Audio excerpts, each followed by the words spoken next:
Paalala lang bilang magulang. Kahit wag mo nang isama sa pagyaman mo ang mga magulang mo bilang anak. Wag lang sanang magbabago ang ugali mo. Wag lang sanang baguhin ng pera ang ugali mo.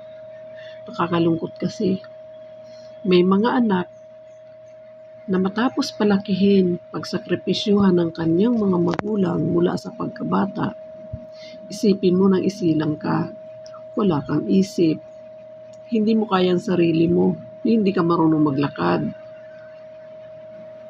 Pinalaki ka ng magulang mo, dugo at pawis ang pinuhunan nila para lumaki ka, makapag-aral at makatayo sa sarili mong mga paa. Pero by the time na may pera ka na, nakalimutan mo na at nawalan ka na ng respeto sa iyong mga magulang. Huwag mong kalilimutan sana, kahit may pera ka na, huwag kang magbabago ng ugali. Sana, mahalin mo pa rin ang mga magulang mo dahil kung hindi dahil sa kanila, wala ka.